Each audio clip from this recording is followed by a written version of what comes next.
আজকে আবার দেখছিলাম কই গো মাওলানা সাহেব ওঠো নমস্কার করো। মার্টিন সাহেব আসুন, হারওয়ার প্রার্থী, নমস্কার করো মানুষকে। দেখলেন না? তা আমি তো শিখাবো, আমি তো শিখাবো রাজনীতি করতে নেবে যেমন আল্লাহ আকবার বলবি না, নমস্কারও বলবি না। কেন নমস্কার আমার হিন্দু ভাইদের স্টাইল আর আসসালামু আলাইকুমটা আমাদের স্টাইল। অতএব রাজনীতি যখন করতে গেছি সেখানে দেশের মানুষ আছে, হিন্দু আছে, মুসলমান আছে, সেখানে আসসালামু আলাইকুমও বলার দরকার নেই আর নমস্কার দিবারও দরকার নেই। ওটাই বলবি আমার প্রিয় দেশবাসী, আমার বাংলার মানুষ, আমি তোমাদের ঘরে যদি জিতাও 5টা ভালো হবে দেবো, তাই তো নাকি? হাই দেখেন বলছে ঠিক, উঠে আপনার যা বলার সেটা বলবেন যে আমাকে যদি জিতান আমি আপনাদের জন্য বিধানসভায় আওয়াজ তুলবো, এলাকার যা প্রয়োজন আছে সেটা মিটাবো, এই তো কথা রে বাবা। কিন্তু না, ওখানে বলতে পারছে না যে এটা আমাদের বলা যায় না। কেন? যদি আবার টিকিটটা ক্যান্সেল করে দেয়। এটা গেল, আবার আমার ঘরের একটা রয়েছে টুপিটাকেই বাদ দিয়েছে। হাই রে তুই কি? হ্যাঁ ভাই ভাইয়ের জায়গায় ভাই, ভাই ভাইয়ের জায়গায়, রাসূলুল্লাহর আগে ভাই নয়, দ্বীনের আগে ভাই নয়। আমি তাকে ব্যক্তি আক্রমণ করছি না, তার হিদায়াতের জন্য দোয়া যেমন চাইছি, ইনার হিদায়াতের জন্য দোয়া চাইছি। আল্লাহ এদের দুজনকে হিদায়াত করুক, বলুন আমিন। এ ভাই নয় বলে যে বলবো হিদায়াত হবে না তা না, একে আল্লাহ হিদায়াত করুক, এই শয়তানদের থেকে চলে আসুক, আমার ভাইটাও যেন ফিরে আসে, বলুন আমিন, বলুন আল্লাহুম্মা আমিন। এদের হিদায়াত দরকার, ঠিক না বেটি? কিন্তু এদের হিদায়াতের জন্য সবথেকে বড় ওসিলা হলো এদের হারা দরকার। আমার কথা কি কষ্ট পেলে? এদের হিদায়াতের জন্য সবচেয়ে প্রথম রাস্তা হলো হারা দরকার। কারণ জিতে গেলে আরো হারামের মাল ঝাড়বে, আর যত হারাম খাবে তত জাহান্নামের দিকে যাবে, পরিবর্তন হওয়ার রাস্তা পাবে না। যদি বলেন আমরা হুজুর মানুষ খাবো কেন, তুই খাবি না আমি জানি, কিন্তু তোকে খেতে হবে। কেন? নিজের জন্য না খেলো, যার ইশারায় উঠে বলছিল এটা নমস্কার করো, যার জন্য বলছি আগুনে ঝাঁপতে দেবো, সে বলবে লিয়া ইনকাম করে। কথা বুঝছেন না? বোঝেন না? হ্যাঁ, আর না হয় তোকে বলবে গ্যাজের কেসে ভরে দেবো। তুই ভাববি আমি হুজুর মানুষ বলিস, মানুষ গ্যাজের কেস খেয়ে যাবো, তো চুরি করেই নিয়েছি। তাহলে পাপ তো এইভাবেই হয়। তুই কার দল করতে? তুই দল করার জন্য এত সব নিজের একটা দল করতে পারতিস, দুজন মিলে কি দুজন মিলে একটা দল করে নিতে পারতিস। যেমন অনেক দল হচ্ছে, তোরা দুজন মিলে একটা দল করে নিতে পারতিস, কি আরো যাদের এসব লোভ লালসা সেটা দল করে নিতে পারতিস, করে নিয়ে পড়তে পারতিস, ঠিক না বেটি? আমার কিছু বলা থাকতো না, কেন? তার ইচ্ছা কাছে করতেই পারে। কিন্তু তুই এমন লোকের দল করতে গেলি যে লোকটা বলছে কোরআন শেষ হবে আর উন্নতি শেষ হবে, এই কথাটা মানিস? মানিস? যদি বলেন না মানিনি, আগে প্রথম এই কথাটাকে তোর নেত্রীকে ক্লিয়ার করতে বল যেটা আমি ভুল বলেছিলাম। আগে তোর নেত্রীকে বল যে কথা বলা আমার ভুল হয়েছিল, আমাকে সমান নজরে আপনারা দেখবেন। মানুষ মাত্র ভুল হতে পারে, আমরা দ্বিতীয় কিছু বলবো না। দ্বিতীয় নম্বর কথা, যার দল করতে গেছে সে তো বিজেপির আইনকে মেনে নিয়েছে। বিজেপি যে ওয়াকফ কালা কানুন করেছে, আমার কথা কষ্ট হচ্ছে। যদি আমার কথাই কষ্ট নেন তাহলে ফেরাউনের বিরুদ্ধে কেউ বলবেন না, নমরুদের বিরুদ্ধে বলবেন না। কারণ ফেরাউন নমরুদ ওরাও দিনের দুশমন ছিল, তখন মুসা নবী ইব্রাহিম ছিল, এখন মুহাম্মদ রাসূলুল্লাহ দিনের দুশমন আজকের এই ফেরাউন গুলো করছে। এরা রাজ ক্ষমতার জোরে ওয়াকফকে মিটাতে চাইছে। কেন্দ্র সরকার ওয়াকফ কালা কানুন করেছে, রাজ্য সরকার সে আইন মেনে নিয়েছে না লাইন? রাজ্য সরকার দুর্গাপুরে বুলডোজার দিয়ে মাদ্রাসা ভেঙেছে না ভাঙে? নদিয়াতে ঈদগাহ দখল করেছে না করে না? এই রাজ্যে ওয়াকফের জায়গার উপরে বিজেপির পার্টি অফিস আছে, যদি রাজ্য সরকারের পুলিশ চাইতো বাধা দেবে।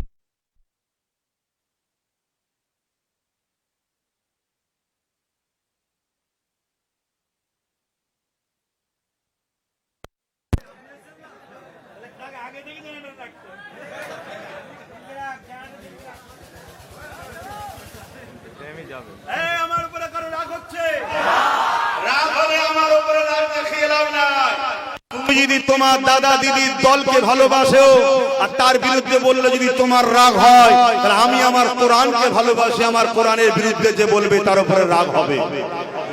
তুমি যদি তোমার দাদা দিদির দলকে ভালোবাসো, তাদের বিরুদ্ধে বললে যদি তোমার রাগ হয়, আমি আমার ওয়াকফ মসজিদ মাদ্রাসা কবরস্থানকে ভালোবাসি, তার বিরুদ্ধে যে করবে তার উপর আমার রাগ হয়। কোন এমন মুসলমান আছে যে কোরআনের দুশমনকে ভালোবাসে, কোরআনের বিরুদ্ধে গিয়ে তারপরে সে বলবে আমি ঈমানদার আছি? খুব সাবধান হন। এদের জন্য দোয়া করি, আল্লাহ এদেরকে হেদায়েত করো, বলুন আল্লাহুম্মা আমিন। তাহলে এদের প্রথম স্টপেজ হচ্ছে এদের হারা দরকার।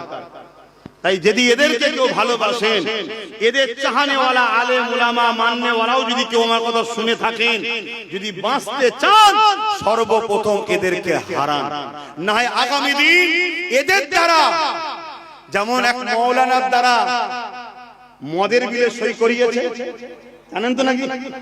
সে বেচারি একটা সময় কিন্তু ভালো ছিল, কিন্তু এর পাল্লাই পরে খারাপ হয়ে গেছে, সঙ্গ দোষ, শুনছেন তো নাকি? সেই মৌলী সাহেব আজকে খারাপ হয়ে গেল। তা এরা যদি যেতে, এদের দ্বারা তো এরকম অনেক নোংরা কাজ করিয়ে নেবে। তাই ইসলামকে যদি ভালোবাসেন, দিনকে যদি ভালোবাসেন এবং এদেরকেও যদি ভালোবাসেন, প্রথম কথা হলো এদের হারা দরকার। তাহলে আল্লাহ হয়তো এরা যখন হেরে যাবে, এদের কাজ দল গুরুত্ব দেবে না, আর দেবে না। একটা শুধু মজা লিবার জন্য নিয়েছে, এটা থাকে না, সেটা চুষে লাও। এর আগে আমাদের পরিবারে আরো অনেকের মজা লিয়েছিল না, এখন তাকেই গাল দিচ্ছে, কেন? চুষা হয়ে গেছে।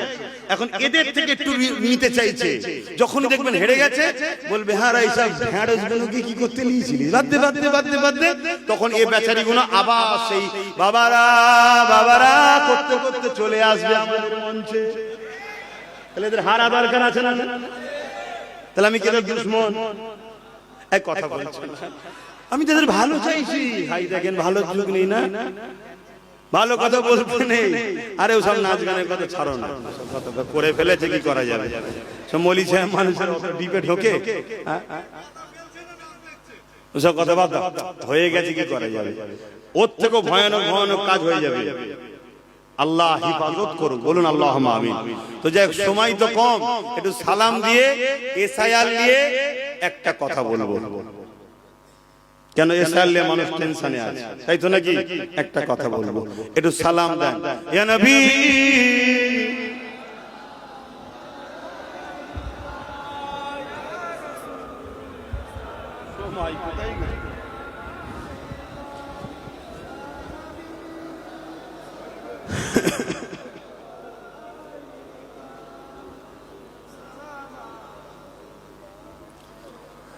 আমার ভাইরা, আমাকে যারা ভালোবাসো, তোমরাও তো রাজনীতি, তাই তো নাকি? রাজনীতি করো, করো, মানা করবো না, করতে হবে। দেশের নাগরিক করবে না, ভালো কাজ তো, মানুষ সেবা, দেশ সেবা, কিন্তু রাজনীতির নামে খবরদার কাউকে লুটবে না। দ্বিতীয় নম্বর, রাজনীতির নামে কারো ধর্মকে যেমন আঘাত দেবে না, নিজের ধর্মের বিরুদ্ধে কোনো কাজ করে ফেলবে না। আজকে অনেকে দেখছি রাজনীতির নামে ফুর্তি আনন্দ করছে, বাজনা বাজাচ্ছে, খবরদার এমন করবে না। তোমাদের ফুর্তি করতে মন যাচ্ছে, 93 লক্ষ তোমার দেশবাসী বাংলার নাগরিকের এখন নাম নিশ্চিত হয়নি, কিসের আনন্দ এত? আর পাশাপাশি এই বাজনা ইসলামে হারাম।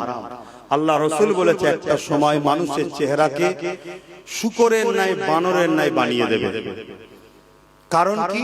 তারা এই নৃত্য বাজনা এসব প্রদর্শন করবে, এগুলো নিয়ে হুড়োহুড়ি করবে। তা সেই জায়গায় এ থেকে দূরে থাকবেন। আমার ভালোবাসার মানুষদেরকে বললাম, যদি আমায় ভালোবাসো তাহলে আমার কথা শুনতে হবে, ঠিক তো নাকি? তুমি কাউকে ভালোবাসো, দল করতে গেছো, ভাই আমাকে তোর ভালো লাগে, তোর হয়ে বেরিয়েছি, তোর মিছিলে যাব, তোকে ভোট দেবো, সব ঠিক আছে, কিন্তু তুই যদি আমাকে আল্লাহ রসুলের থেকে সরাতে যাস, জুতো খুলে তোর মুখে মারতেও রাজি, তোর সাথে আমি কোনোদিন যেতে রাজি না। আমি স্পষ্ট কথা বলছি, আমি আমার আব্বা আম্মাকেও ভালোবাসি আল্লাহ রসুলের জন্য, আমি সেই ছেলে, আমি কাউকে চিনি না। হ্যাঁ, প্রয়োজন হয়েছে আমি আমার ভাইকে না পেয়েছি, আমার ভাই যদি কোনোদিন ভুল রাস্তায় চলে আমি তাকে ধরি। একবার একটা রাগের মাথায় একটা নোংরা ভাষা বলেছিল আমার ভাই, আপনারা জানেন কি জানি না, আমি ঘরে ডেকে তাকে বলেছি, দ্বিতীয়বার যদি এই কথা তোর মধ্যে বেরোয়, নেকি যদি কন্ট্রোল না করতে পারিস তাহলে রাজনীতি করতে হবে না, চলে রাগ হবে, লোক অনেক কিছু বলবে, নিজেকে কন্ট্রোল করতে হবে।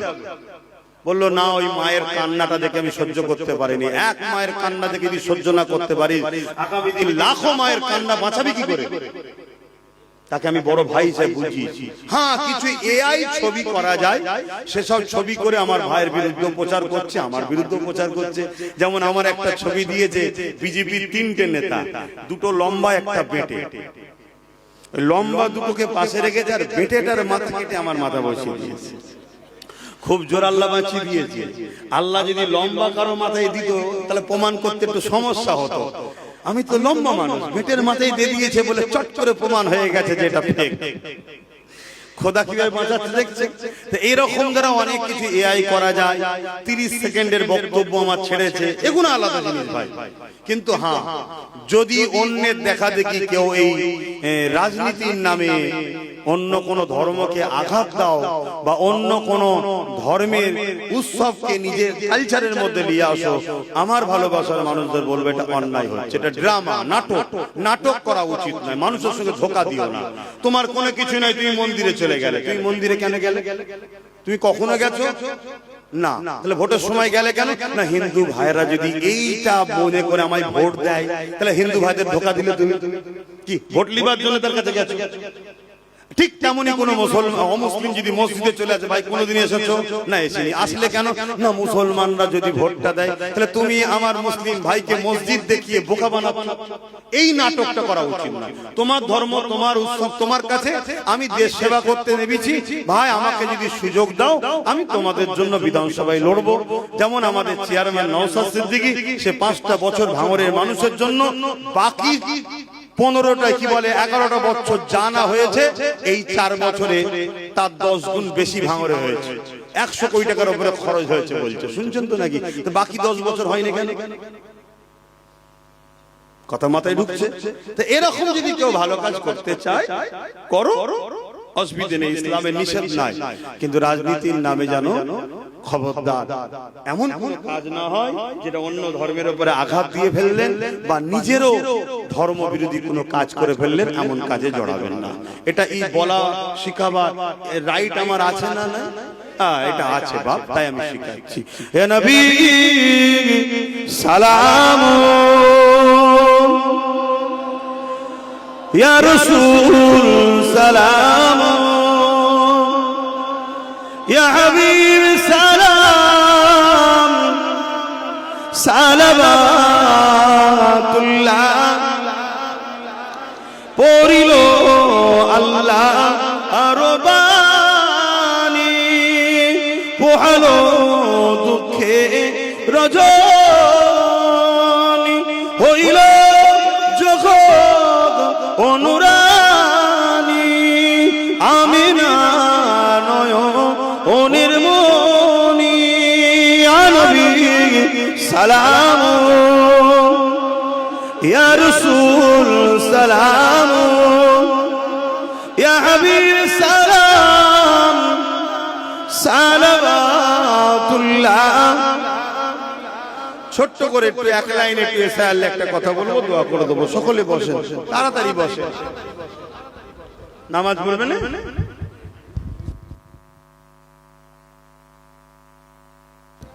শোনেন শোনেন, এই যে এসআইআর এ যাদের নাম বাদ গেছে, শুনছেন তো, ডিলিট হয়ে গেছে, আমি তাদেরকে বলবো ভাই, এসআইআর আরো 11টা থেকে 12টা রাজ্যে হচ্ছে, শুনছেন তো? কোন রাজ্যে এরকম সমস্যা হয়নি যেটা বাংলায় হচ্ছে। বাংলাকে স্পেশাল করে টার্গেট করা হয়েছে, আর এই টার্গেটে বিজেপি হলো প্রকাশ্য দোষী। বিজেপি কি প্রকাশ্য দোষী, আর বিজেপিকে সম্পূর্ণ সহযোগিতা করেছে এক্স মুখ্যমন্ত্রী, রাজ্য সরকার। উদাহরণস্বরূপ অন্যান্য রাজ্যে এসআইআর হচ্ছে, কোন রাজ্যে এসআইআর এর মীমাংসার দায়িত্ব নির্বাচন কমিশন কি হাত থেকে বিচারপতিদের হাতে যায়নি, নির্বাচন কমিশনের হাতেই সব ছিল। প্রায় 60-65 লক্ষ লোকের নাম এখনো বাকি আছে, তাদেরকে কাগজপত্র নিয়ে দেখা করতে বলছে। ঠিক তেমন সময় খেয়াল করে যখন সুপ্রিম কোর্টে গিয়ে কোর্ট করে নাটক করে নির্বাচন কমিশনের হাত থেকে তুলে নিয়ে বিচারপতিদের হাতে দিল। কারণ কি? নির্বাচন কমিশনার যাতে ভোটটা ঘোষণা করতে পারে, কারণ নির্বাচন কমিশনের হাতে থাকলে আমরা আন্দোলন করতে পারতাম যে আপনার নাগরিকের ভোটের সমস্যা মিটায় না আধার কার্ডে ভোটার কার্ডে আপনি ভোট ঘোষণা করলেন তার মানে, কিন্তু তাকে দিয়ে দিল কোথা বিচারপতির হাতে। আর বিচারপতি বলছে এটা তো আমার কাজ নয় ভোটকে ঘোষণা করবে না করবে, আমাকে দায়িত্ব দিয়েছো আমি দেখছি, আমার যেটা সন্দেহ হবে আমি কেটে দেবো, পরবর্তীতে তুমি ট্রাইব্যুনালে যে উকিল টুকিল লাগিয়ে দলিল কাগজপত্র নিয়ে তুমি যাবে, তখন যদি জজ সাহেব মনে করে তুমি নাগরিক তো নাগরিক। এরকম হচ্ছিল না হচ্ছিল না। কিন্তু মালদায় কোন এক জায়গায় কিছু অ্যাক্সিডেন্ট ঘটাতে পুরো সেটাকে ঘেটে ঘ হয়ে গেল। এখন ঘোষণা শুনছি কি যা হবে ভোটের পরে হবে। আদৌ ভোটের পরে হবে কি হবে না কোনো গ্যারান্টি আছে? এই যে 93 লক্ষ কম বেশি মানুষ আজকে বিপদে পড়েছে, এর জন্য সম্পূর্ণ দোষী কেন্দ্র সরকার। আর সেই সরকারকে সম্পূর্ণভাবে যে বাঁচাতে সহযোগিতা করছে সেটা হলো এক্স মুখ্যমন্ত্রী রাজ্য সরকার। আমার সঙ্গে আপনারা কি একমত হতে পারছেন? যদি না হন তাও বলবেন একমত করা হতে পারছেন, হাত তুলে সাক্ষী দেন।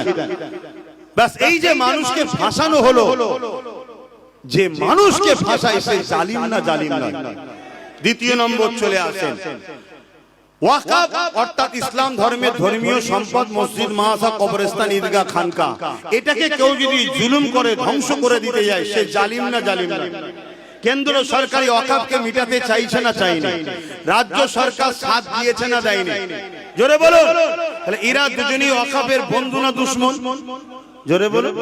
দুশমন যে হবে আমার মসজিদ মাদ্রাসা সে জালিম না জালিম নয়? এবারে চলে আসুন রাসূলুল্লাহর একটা হাদিস, এখানে আমার উলামা ভাইরাও রয়েছেন, রাগ না করে চশমা খুলে দিয়ে আসুন কি ভুল হচ্ছে আব্বাস সিদ্দিকীর বুঝান। কিন্তু মনে রাখবেন বিপদে আমি আছি আপনিও আছেন। আপনি ফুরফুরাওয়ালা হন, তাবলীগওয়ালা হন, দেওবন্দিওয়ালা হন, বেরেলিওয়ালা হন আর যে কোনো ওয়ালা হন, বিপদে কিন্তু আমি আপনি উভয়ই রয়েছি। কেন কবরস্থান আপনার আমার, মসজিদ আপনার আমার, মাদ্রাসা আপনার আমার, সবটা টার্গেট। তাই মনে রাখবেন ব্যাপারটা বুঝার চেষ্টা করুন। তাই আমি বলবো আল্লাহ রসুলের মিশকাত শরীফের হাদিস, নবী বললেন কোন মুসলমান যদি অত্যাচারী জালিম জানার পর কোন মুসলমান যদি শক্তিশালী করার জন্য তার সাথ দেয়, ওই মুসলমান ইসলাম থেকে বেরিয়ে যাবে। আমি আবার একবার বলছি, কোন মুসলমান যদি অত্যাচারী জালিম জানার পরও তাকে শক্তিশালী করার জন্য সাথ দেয়, ওই মুসলমান ইসলাম থেকে বেরিয়ে যাবে। যারা এসআইআর এর নামে নিরীহ মানুষকে পেরেশান করছে তারা জালিম না জালিম নয়? এর জন্য কেন্দ্র সরকার রাজ্য সরকার উভয়ে দোষী না দোষী নয়? তাহলে এরা জালিম না জালিম নয়? যারা ওয়াকফকে মিটাচ্ছে কেন্দ্র ও রাজ্য সরকার, এরা জালিম না জালিম নয়? জানার পরও কেউ যদি এদেরকে ভোট দেয় তার মানে শক্তিশালী করার জন্য, তারা ইসলামে থাকবে না বেরিয়ে যাবে? রাসূলুল্লাহর হাদিস। আর যে বেরিয়ে যায় তার নামাজ, তার দাড়ি, তার টুপি, তার মুফতি, তার মাওলানা, তার বক্তা, তার হুজুর আর কিছু রইল? একটু মাথা ঠান্ডা করে কাজ করবে। রইল এবার এই কথা, রইল বিজেপি চলে আসবে। বিজেপি আসার জন্য সব থেকে বেশি সহযোগিতা এই বাংলায় যিনি করেছেন তিনি রাজ্য সরকার। কেন 15 বছর আগে এই বাংলায় কোনো বিজেপি ছিল না, ইনি বিজেপিকে এনেছে, খাল কেটে কুমির এনেছে। এক। দ্বিতীয় নম্বর, সে যেভাবে মুসলমানদের নামগুলোকে বাদ দিচ্ছে প্রতিটা বিধানসভায়, তাহলে আপনি যদি 20% 20,000 মুসলমান 30,000 মুসলমান ভোটই দিতে না পারেন তাহলে আপনি রুখবেন কি করে? কিন্তু 2021 আমি বলেছিলাম যে চেয়ারের একটা পায়া তৈরি করো।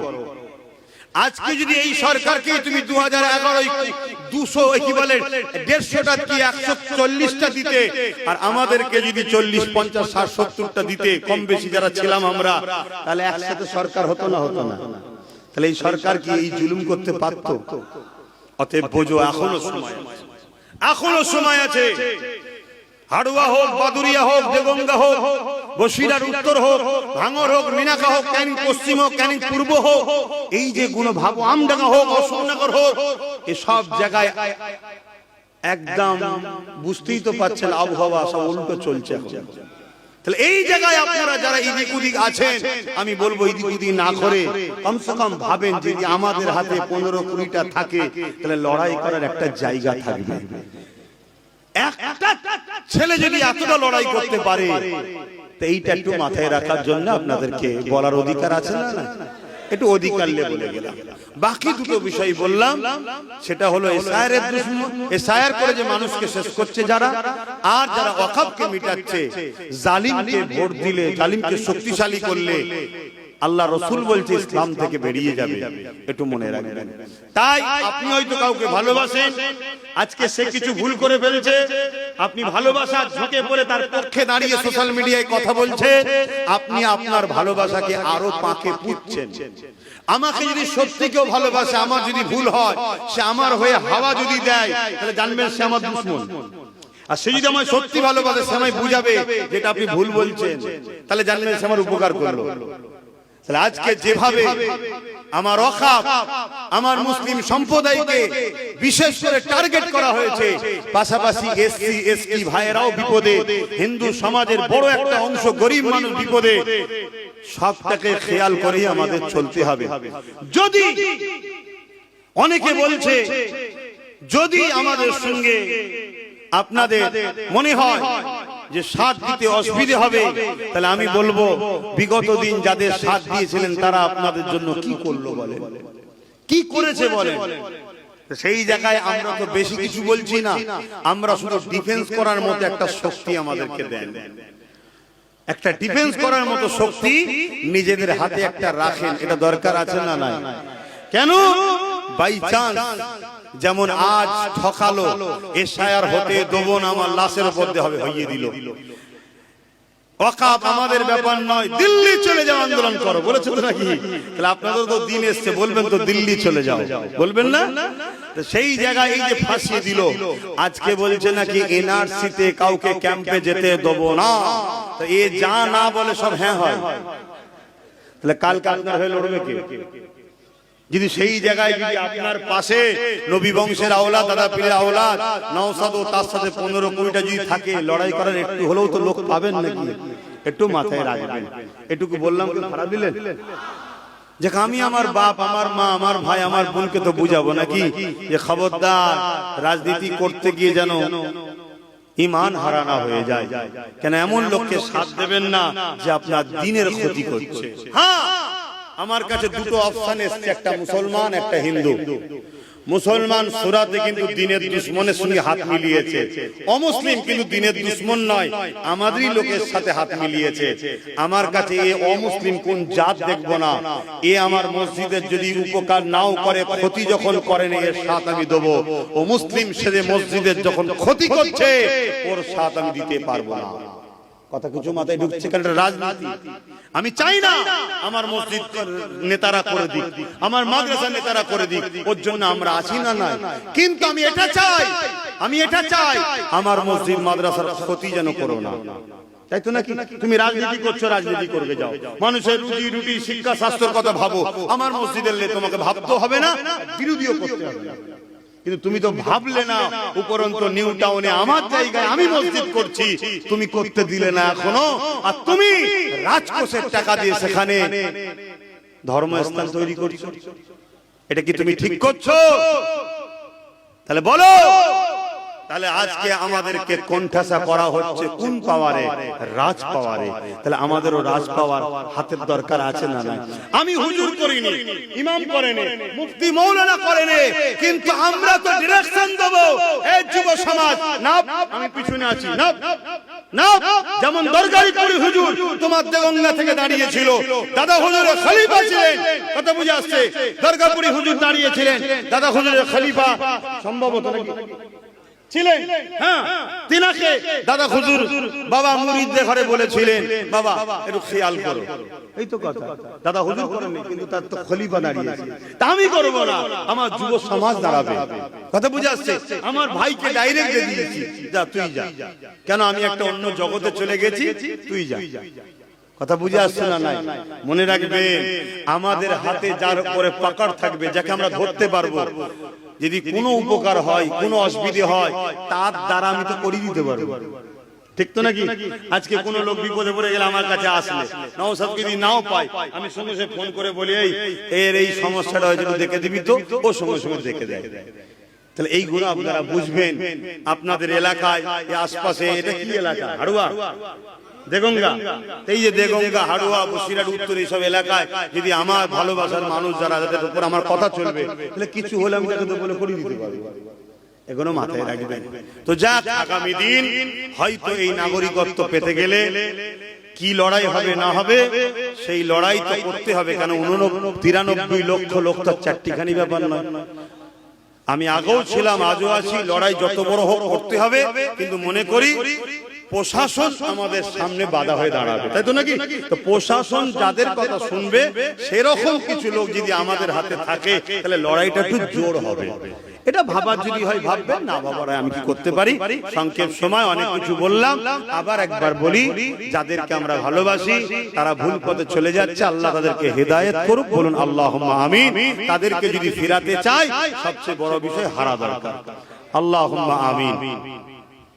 আয় আল্লাহ, এই সংক্ষেপ সময় দিনের স্বার্থে, দিনের পক্ষে এবং দিনকে যারা ক্ষতি করছে তাদের থেকে দূরে থাকার লক্ষ্যে কিছু কথা বললাম। আল্লাহ, বলা করার মধ্যে কিছু ভুল ভ্রান্তি মাফ করে দিন।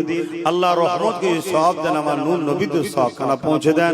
হুজুর আব্বাজান, আম্মাজান, পরিবার, সাহাবা, সাহাবিয়া, চার পাঁচবি, চার ইমাম হুজুরদের রুহির সওয়াব পৌঁছে দিন।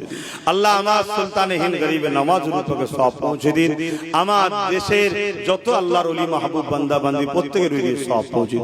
তামাম বিশ্বে প্রতিটা ইমানদার নরনারীদের জানমাল হেফাজত করুন। আমার দেশের মুমিন মুসলমানদের জানমাল হেফাজত করুন। আল্লাহ তামাম পৃথিবীতে যত মানবপ্রেমী মানুষ আছে, বিশেষ করে আমার দেশের হিন্দু, দলিত, আদিবাসী, সাঁওতাল, বাগদি, খ্রিস্টান, মতুয়া, এসসি, এসটি, যারা গরিব, অসহায় এবং মানবপ্রেমী মানুষ আছে, প্রত্যেকের মনে মানব বন্ধন দেন। প্রত্যেকে সুখে শান্তিতে একে অপরে মিলেমিশে থাকার তৌফিক দেন। আমার দেশের সেনাবাহিনী, পুলিশ বাহিনী, বিএসএফ বাহিনী, তাদেরকেও সুস্থ ভালো রাখেন। আয় আল্লাহ, এই এসআইআর চক্রান্ত করে মানুষকে যারা শেষ করছে, আল্লাহ আপনি তাদেরকে ধ্বংস করে দেন। যারা আমার ওয়াকফকে মিটাতে চাইছে, আপনি তাদেরকে মিটিয়ে দেন।